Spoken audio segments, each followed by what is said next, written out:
Halo saudara, salam jumpa. Kita berjumpa kembali dalam program Agama dan Masyarakat kerjasama KBR 68H dan juga Tempo TV bersama saya Meli Sintia dan Nofri Antoni Kahar.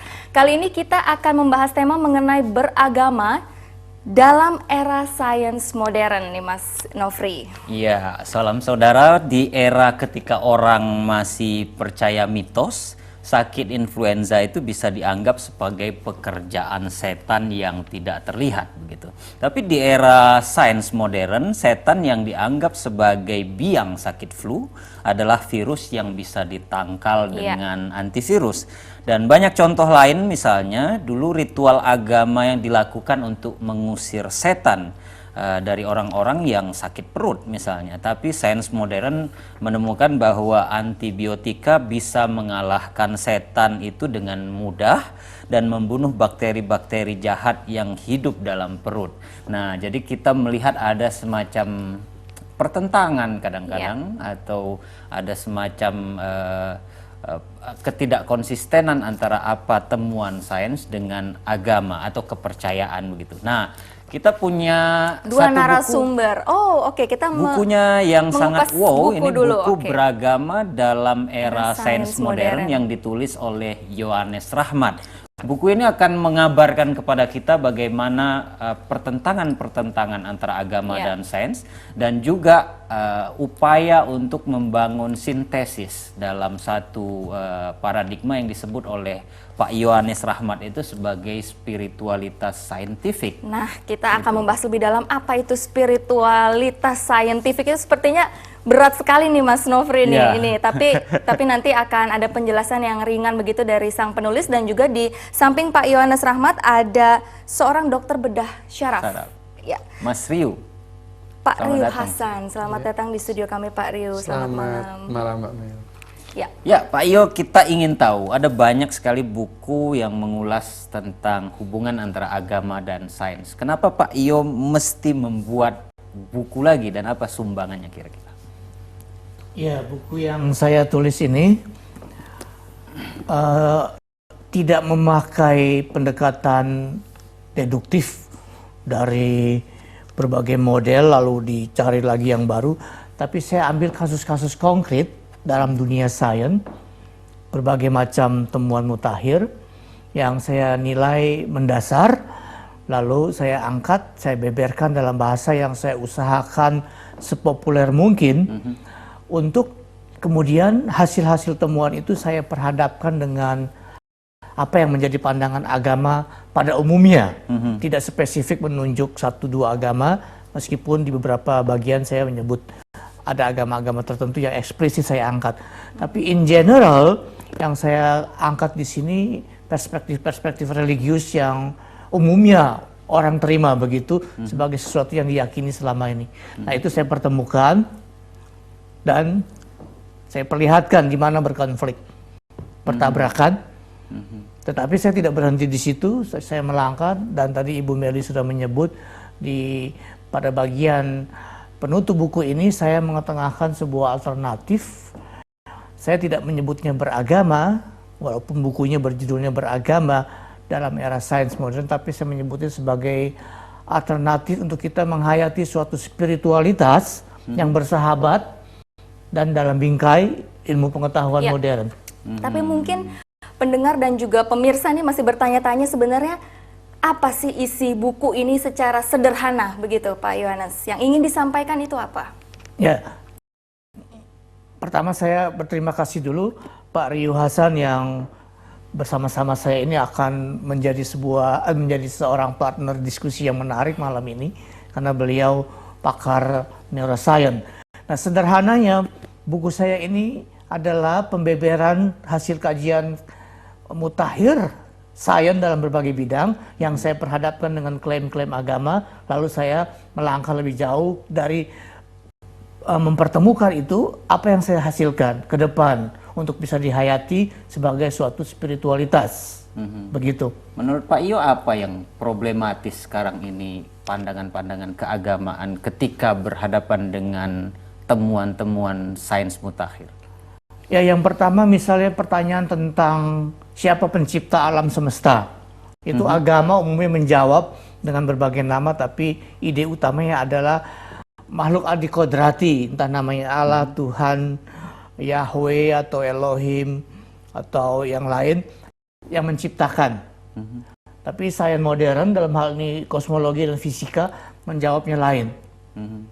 Lebih rumit dari teologi sebetulnya ya? Tidak, justru sains menyederhanakan. Oh, lebih sederhana, oke. Salah satu prinsip sains itu adalah kalau ada yang penjelasan sederhana, tidak rumit, inilah yang dipakai kalau bisa menjelaskan realitas.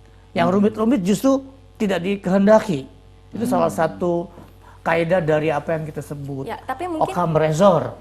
kita ingin mendengar pendapat juga dari Pak Rius sebagai seorang dokter begitu. Ini sebenarnya apa pandangan Pak Rius sendiri terhadap suatu kata yang bernama agama ini? Oh, saya sendiri. Jadi ya, kalau pandangan saya, keyakinan atau agama ini memang berdasarkan pada sebuah keyakinan atau keimanan. Keimanan itu sendiri pada dasarnya adalah kita mempercayai sesuatu yang sulit atau paling tidak sulit atau bahkan tidak bisa kita buktikan. Ya, itu pada dasarnya itu. Tapi bagaimanapun juga supaya keyakinan kita itu memberikan kepuasan pada diri masing-masing penganutnya, mereka akan mencoba membangun argumentasi yang rasional. Supaya mengatakan dia merasa akan, oh agama saya ini masuk akal loh, gitu. Agama saya ini tidak ngayal loh, ya gitu. Dan itu akan memberikan kenyamanan pada pribadi masing-masing. Dan ini juga sudah terbukti secara riset bahwa seseorang yang merasa bahwa atau memberikan argumentasi rasional terhadap keimanannya, dia akan mengadakan dopamin rilis di bagian-bagian otak tertentu, sehingga yang bersangkutan akan merasa puas, nyaman. Dan ini adalah ide dasar atau bahkan model dasar dari spiritualisme. Kita meyakini sesuatu yang sulit atau bahkan tidak bisa kita buktikan, tapi itu memberikan rasa nyaman pada pribadi masing-masing. Lantas kalau terbentur misalnya Mas Rio, atau kita dihadapkan dengan temuan sains yang sedikit banyak agak bertolak belakang dengan apa yang diyakini dalam kepercayaan agama. Apa yang terjadi dengan seorang beragama? Nah, itu kalau kita mundur lagi, ada dua hal yang penting dalam agama ya. Dalam agama ini saya melihat dari perspektif otak ya. Ada dua hal yang penting dalam agama yang bisa agama itu bertahan pada sebuah populasi manusia. Yang pertama adalah ilmu, ya. Yang kedua adalah doktrin atau dogma. Ilmu tugasnya adalah untuk sofistikasi, memang merumitkan hal-hal yang sederhana. Sementara doktrin dan dogma itu tugasnya adalah simplifikasi, menyederhanakan hal-hal yang rumit. Nah, ada hal-hal yang kita lakukan untuk simplifikasi adalah simplifikasi itu memberikan doktrin yang kuat kepada pengikutnya, sehingga dia mudah atau dipermudah untuk mencari jalan keluar. Pada umumnya pada saat keyakinan atau keimanan kita itu bertabrakan dengan fakta, pada umumnya bukan keimanan kita yang kita revisi, tapi fakta yang kita abaikan. Nah, itu tugasnya dogma, mengabaikan fakta.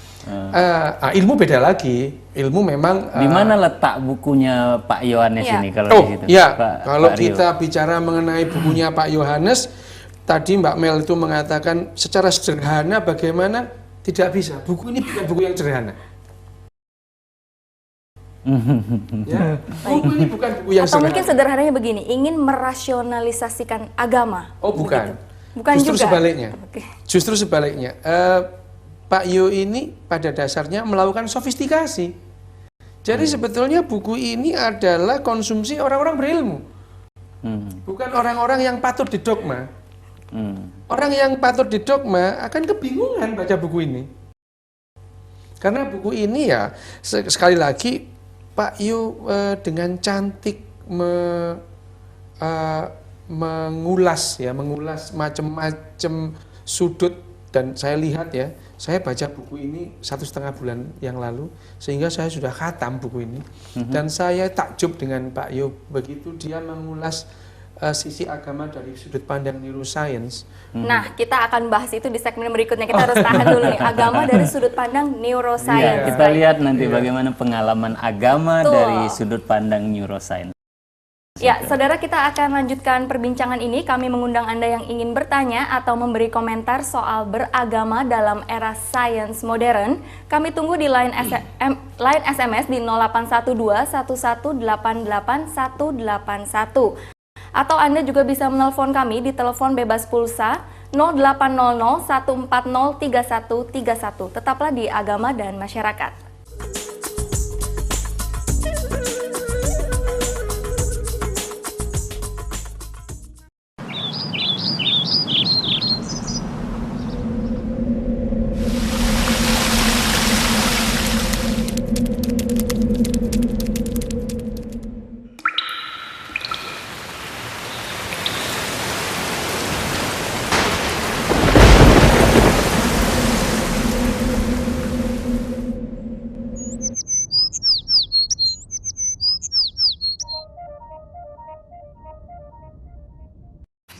KBR 68H adalah kantor berita radio swasta terbesar di Indonesia.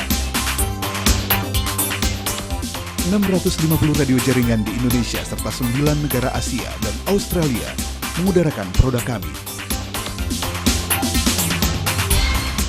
Aneka program radio berbasis jurnalisme berkualitas tinggi yang menjadi rujukan masyarakat. Kantor berita radio 68H terpercaya menjangkau Nusantara.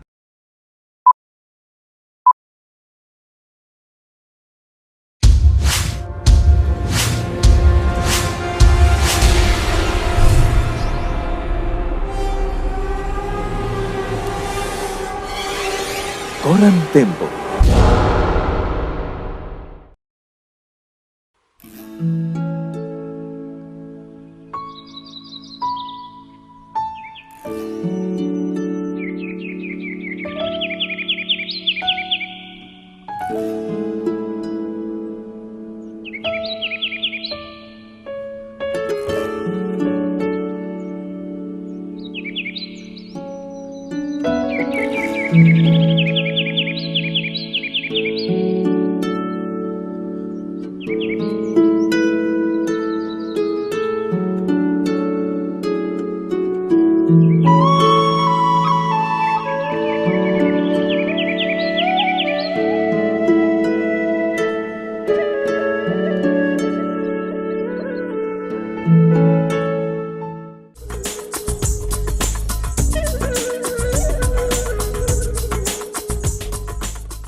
Anda masih bersama Agama dan Masyarakat. Kita masih membahas sebuah buku yang wow sekali, Beragama dalam Era Sains Modern, yang ditulis oleh Pak Yohanes Rahmat.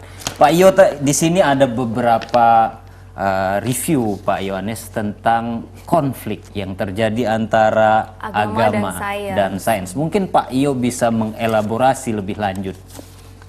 Ya, pertama, kalau kita perhadapkan sains dengan agama, itu ada paling tidak 5 posisi. Yang pertama, sudahlah sains dan agama pisah, hidup sendiri-sendiri, lain kamar, begitu misah. Jadi jangan dicampuri. Kalau hari Senin sampai hari Sabtu berpikir saintifik, hari Minggu sudah lepas itu, masuk dunia agama 100% mutlak, lepas, sama sekali tidak boleh ada campur tangan satu sama lain. Itu yang pertama. Yang kedua, posisi agama mau menguasai sains dan mengendalikan sains, untuk sains itu tunduk kepada pandangan agama. Nah, ini pernah terjadi dalam sejarah agama-agama umumnya, dan khususnya juga dalam agama Kristen. Ya, ketika misalnya pandangan heliosentrisme dalam kosmologi, astronomi yang dibela oleh Kopernikus dan dilanjutkan oleh Galileo Galilei, sebelumnya sudah ada sebetulnya oleh Aristarchus di zaman sebelum Masehi di Yunani, ya.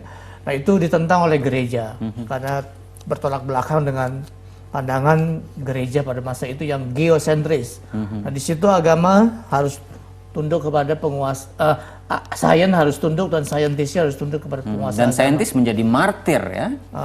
Ada yang beberapa yang seperti itu, tapi kalau Galileo Galilei tidak sempat menjadi martir, tidak dikehendaki, hanya dikenakan hukuman tahanan rumah seumur hidup begitu.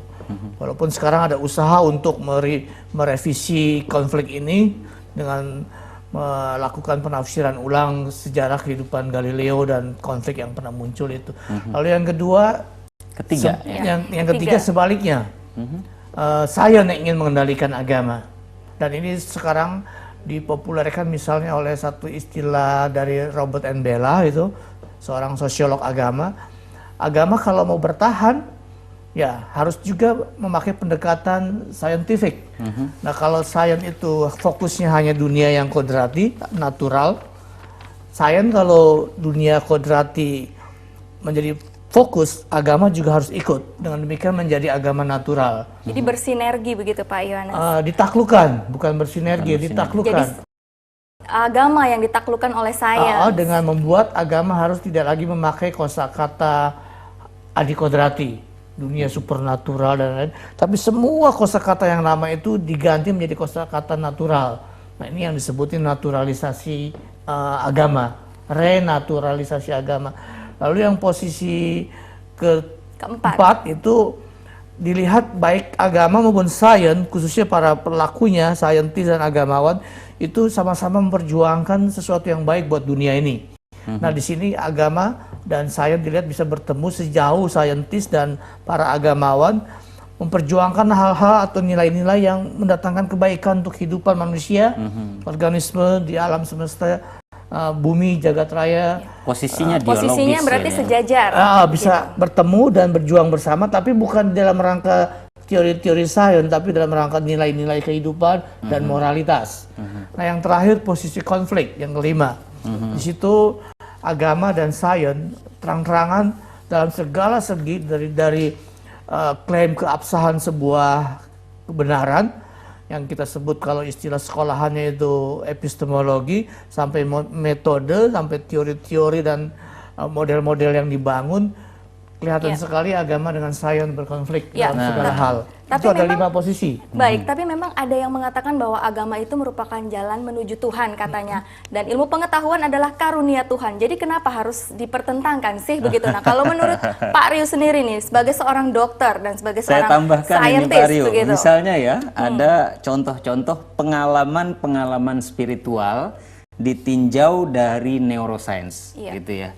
Bagaimana Pak Yohanes menafsirkan misalnya orang yang mengaku mendapatkan wahyu, ilham, atau ya mendapatkan satu pengalaman spiritual, bagaimana ternyata bisa ditafsirkan secara neuroscience. Dijelaskan. Dijelaskan. Bagaimana Pak Rio Secara melihatnya? ilmu syaraf begitu.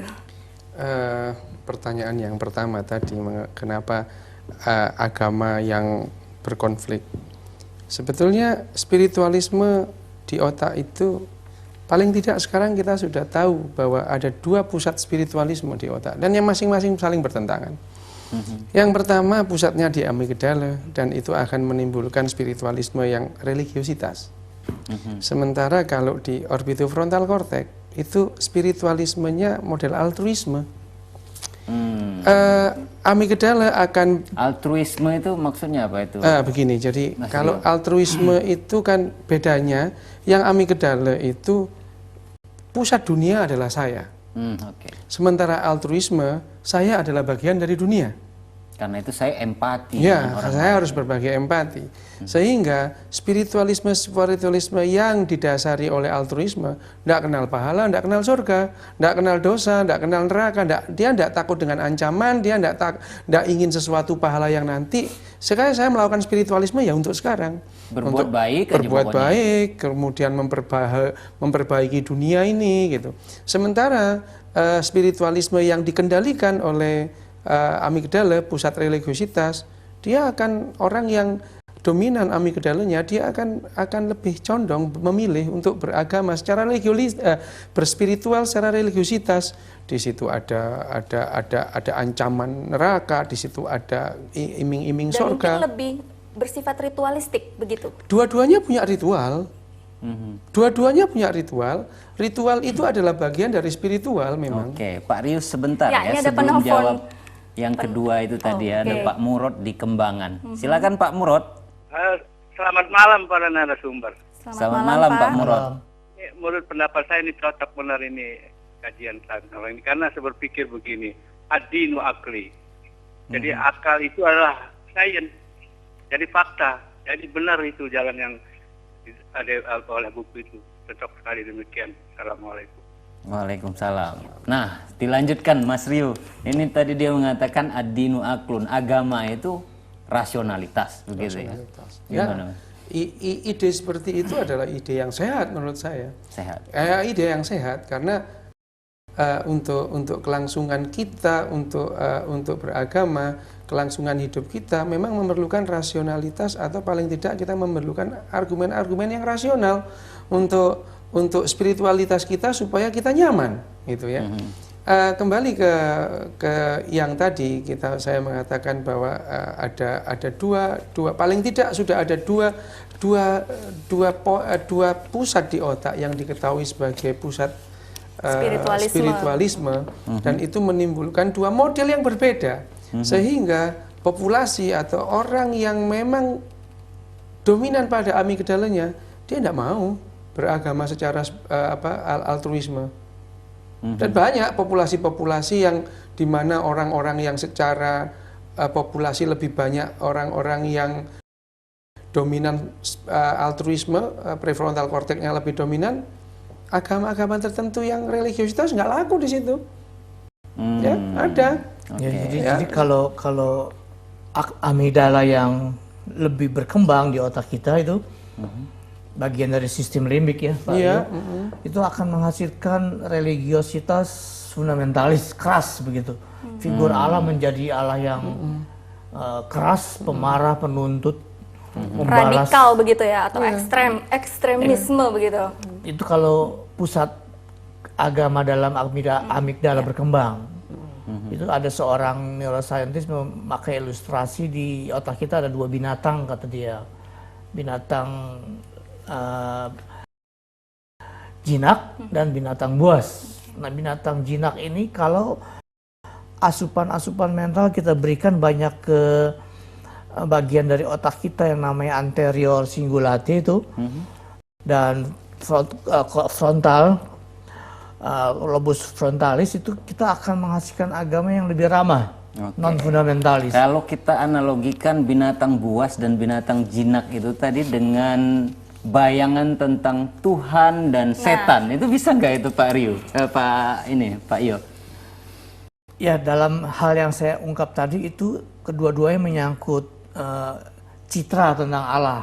Kalau yang binatang baik itu menghasilkan suatu keberagamaan yang memuja Allah yang baik, ramah, toleran, terbuka ya, dan juga mengundang manusia untuk mengembangkan pemikiran, berpikir.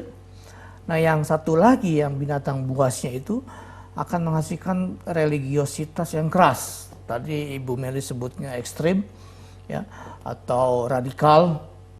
Nah, kita tahu Dan itu banyak berkembang di negara kita begitu ya. pola-pola beragama yang seperti itu yang Jadi ini soal Ya. saraf sebetulnya.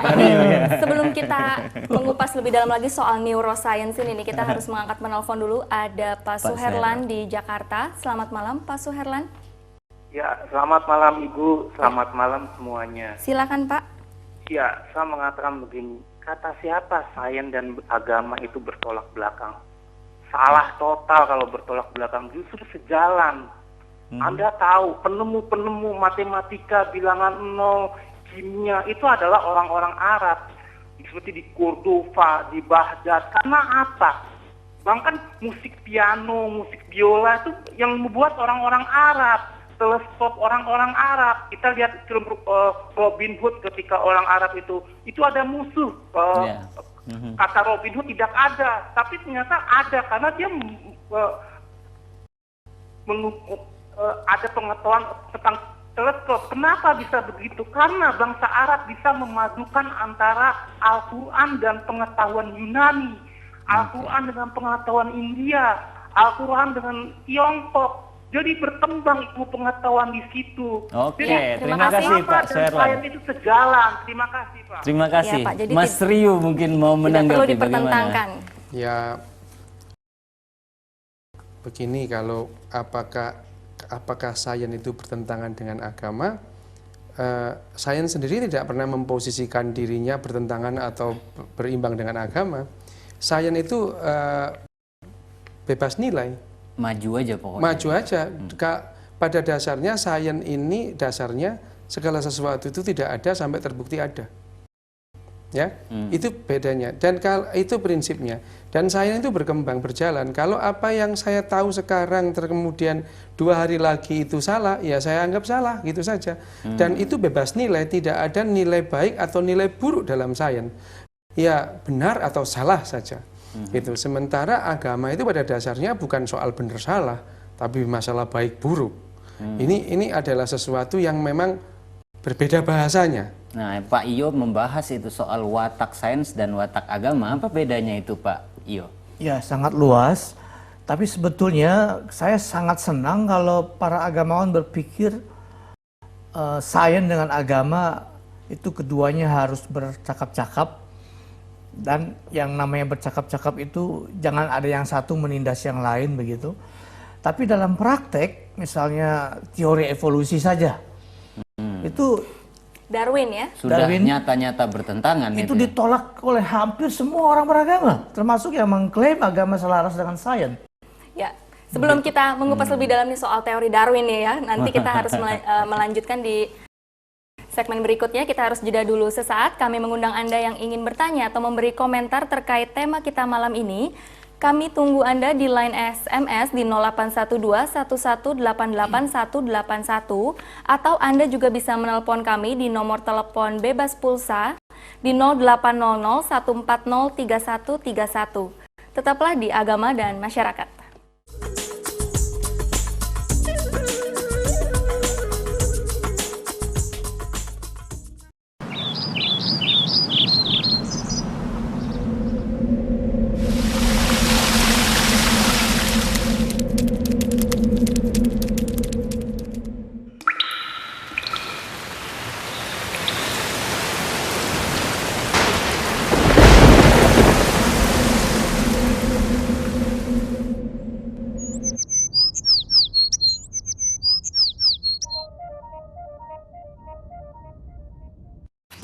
KBR 68H adalah kantor berita radio swasta terbesar di Indonesia.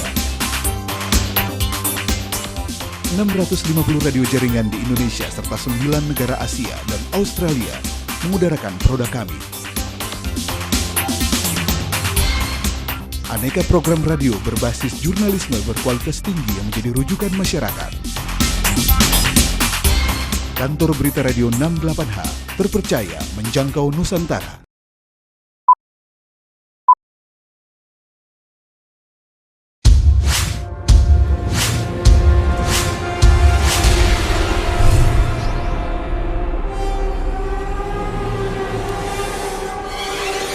Koran Tempo.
Ya, saudara, Anda masih bersama kami dalam program Agama dan Masyarakat, dan tema kita malam ini masih membahas mengenai beragama dalam era sains modern. Nah, sebelum kita melanjutkan tadi perbincangan kita nih, kita harus membaca SMS dulu. Ada SMS dari Pak Moses di Cibubur. Makanya dalam era modernisasi di negara barat, agama merupakan musuh bebuyutan sains modern yang tidak pernah dapat dirujukan. Bahkan para intelektual menganggap agama yang populer adalah musuh kemajuan sains modern. Lalu ada juga Pak Budi di Jakarta, mau tanya apakah setan atau makhluk halus bisa dibuktikan oleh ilmu pengetahuan bahwa setan itu ada? Nah, ini dia nih kayaknya salah yang satunya menjadi ada ini Mel, pertanyaan. di sini Oh, di buku begitu. Pak Yohanes ini ada soal kerasukan setan ditinjau dari sains, dan kadang-kadang lucunya selalu bisa dipanggilkan orang pintar, ustadz, pendeta atau pastor untuk mengusir setan, mengusirnya gitu. Gimana Pak Yo? Ya kalau kesurupan itu semua gerak, kata, perilaku dari orang yang kesurupan itu pasti diproses tersentralisasi di otak. Jadi sebetulnya fenomena kesurupan itu terbuka untuk dikaji dengan luas oleh neuroscience, bidangnya Barrio, tapi saya mau memberi 1-2 hal saja. Pertama, kalau setan-setan itu bisa mempengaruhi perilaku orang, kesadarannya juga, ucapannya, tingkah lakunya, gerak tubuhnya, itu berarti setan-setan itu menyerbu pusat saraf manusia, otak. Bayangkan, otak itu sesuatu yang konkret, real, abu-abu, organnya 1,5 kilogram, terdiri dari 100 miliar neuron atau saraf-saraf. Ini objektif ada, empiris kita bisa lihat. Bisa diraba begitu? Melalui mesin pemindai kita bisa lihat otak kita sendiri. Ya, walaupun kita tidak bisa melihat otak kita dengan mata kita sendiri tentunya. Ya, nah kita bisa bayangkan bagaimana yang tidak material bisa mempengaruhi yang material. Itu saja sudah menimbulkan pertanyaan besar. Ya, dan kalau memang kesurupan itu untuk pekerjaan setan itu untuk menghancurkan dunia melalui kekuatan setan untuk mengubah pikiran orang, yang kesurupan rata-rata orang-orang kecil yang penuh dengan persoalan yang menimbulkan stres berat pada jiwanya. Coba kalau setan mau menghancurkan dunia, rasuk saja Barack Obama misalnya sekarang, ya dengan semua anggota kabinetnya untuk memutuskan menyerang Rusia dengan nuklir. Mas Riu Iya, mungkin kita nggak ingin kesurupan? tahu nih bagaimana. Jadi kesurupan itu bukan hal yang baru dalam ilmu kesehatan jiwa, dan akhirnya kita juga membahas dalam bidang neuroscience.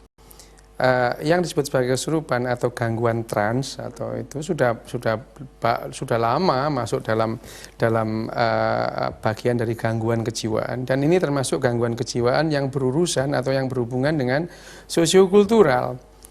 Orang akan kesurupan kalau di suatu daerah itu ada istilah kesurupan.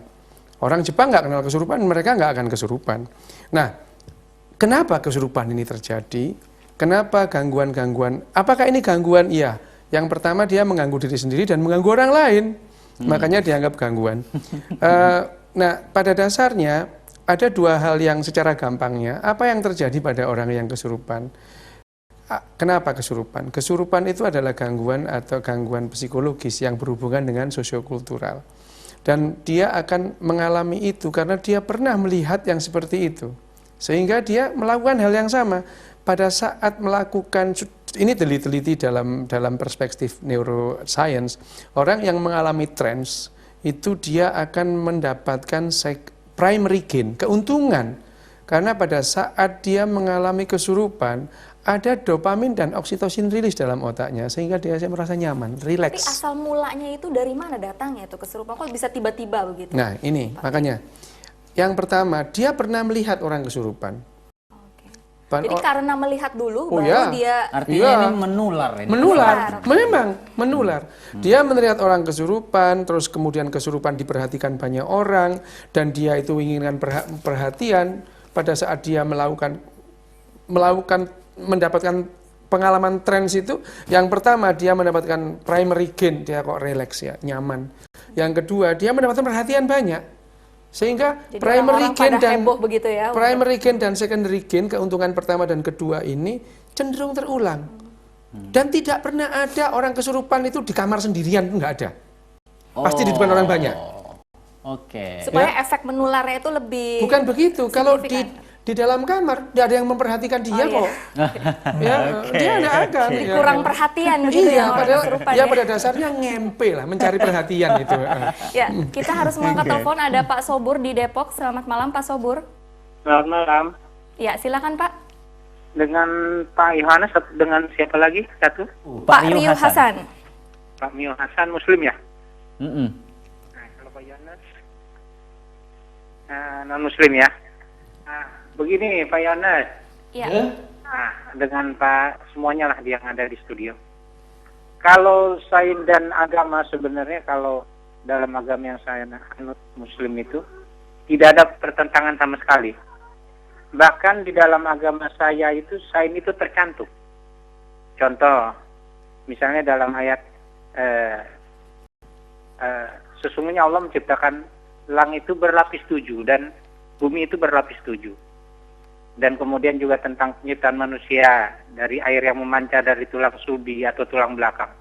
Itu kemudian dibuktikan oleh sains bahwa itu benar.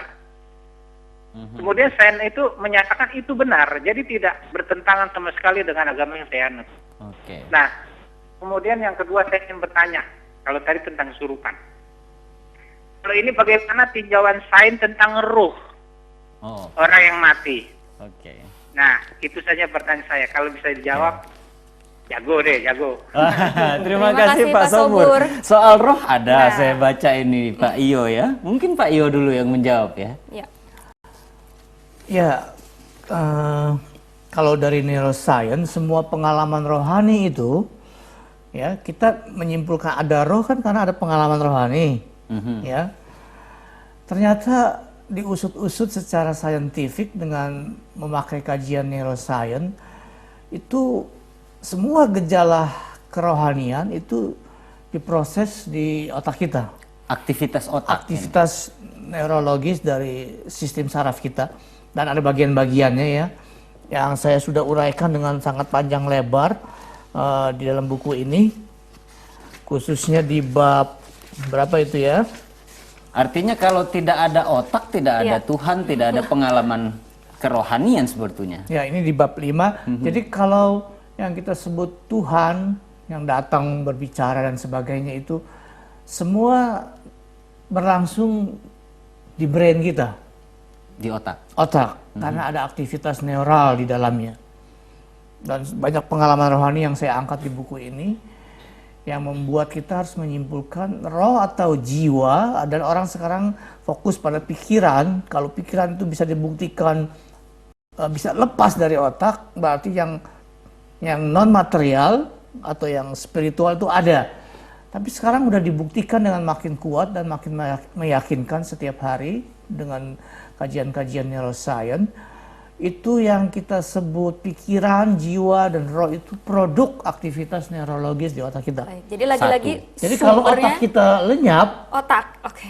membusuk, lenyap, atau entah kenapa bagian tertentu Atau rusak mungkin. rusak, bagian tertentunya habis dioperasi rusak atau tertekan oleh tumor dan lain-lain, itu pengalaman-pengalaman keagamaan yang semula ada bisa lenyap. Ya, baik.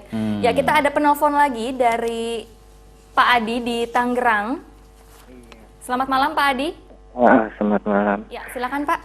Mau melanjutkan yang pertanyaan tadi yang soal kesurupan. Ini kan kalau ya, yang tadi dibahas kan orang yang kesurupan itu Iya.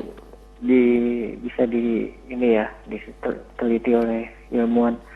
Bagaimana dengan maksudnya makhluk halus gitu? Jadi apakah makhluk halus misalnya di situ ada makhluk halus, apakah bisa dideteksi oleh ilmuwan? Terus yang kedua, apakah yang ilmuwan yang mempercayai agama dengan ilmu yang tidak mempercayai adanya Tuhan itu pernah melakukan statement-statement ini loh, penelitian saya yang benar atau penelitian si ilmu yang tidak mempercayai Tuhan itu benar gitu. Ada pernah nggak seperti itu? Oke, terima kasih Terima kasih Adi. Pak. Pak Adi, ya sebelum kita menjawabnya ini kita harus tahan dulu perbincangan kita.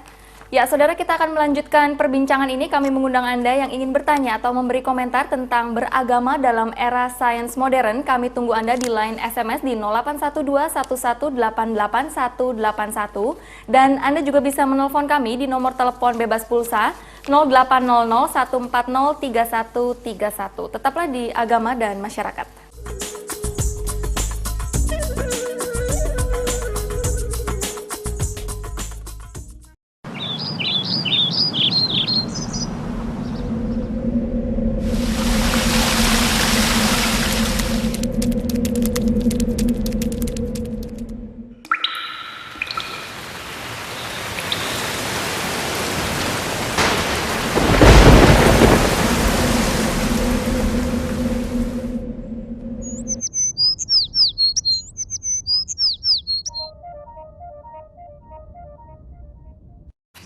KBR 68H adalah kantor berita radio swasta terbesar di Indonesia. 650 radio jaringan di Indonesia serta 9 negara Asia dan Australia mengudarakan produk kami. Aneka program radio berbasis jurnalisme berkualitas tinggi yang menjadi rujukan masyarakat.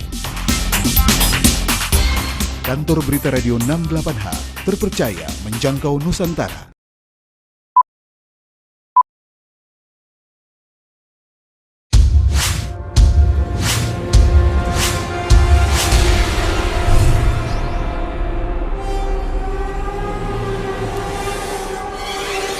Koran Tempo.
Anda masih bersama Agama dan Masyarakat, masih kita bincangkan buku beragama dalam era sains modern. Tadi Mas Rio ada pertanyaan Pak Sobur di Depok tadi, agama saya selalu cocok dengan ilmu pengetahuan katanya. Ya. Yang kedua, tolong jawab apakah ada roh dari sudut pandang sains itu tadi. Mas Rio silakan. Iya, paling tidak selama 150 tahun terakhir atau ya lebih tepatnya 172 tahun terakhir ini, dalam biologi atau dalam ilmu pengetahuan, biologi sains, ruh itu tidak ada.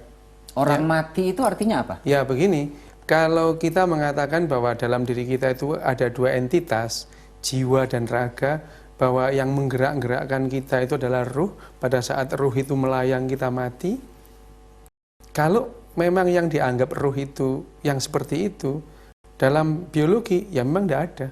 Apakah ini bertentangan dengan agama masing-masing? Ya terserah, saya tidak tahu. Saya berbicara masalah mengenai sains ya. Apakah agama Anda sejalan dengan sains yang saya omongkan? Faktanya sains atau biologi atau ilmu kedokteran yang modern mengatakan ya ruh tidak ada. Artinya tidak ada dualisme yang... Tidak ada. Dalam tubuh kita itu hanya ada satu entitas, raga ini. Raga ini adalah badan ini, termasuk otak ini adalah yang membuat kita bergerak. Definisi kematian kalau begitu apa? Oh, mati. Mati itu ada beberapa tingkatan kalau dalam istilah kedokteran. Yang satu adalah mati otak, brain dead. Brain dead itu ya secara individual dia tidak akan bisa hidup seperti kita lagi, brainnya sudah mati. Tapi bisa jantungnya masih berdetak dan bagian-bagian tubuh lainnya masih hidup, ya itu brain dead. Tapi kalau sudah mati sesungguhnya ya sirkulasi ini tidak berfungsi, semua organ mati, ya itu mati. Dan kalau begitu kehidupan ini pada saat semua organ tubuh ini bekerja sama secara baik menimbulkan kita hidup, ya kita hidup.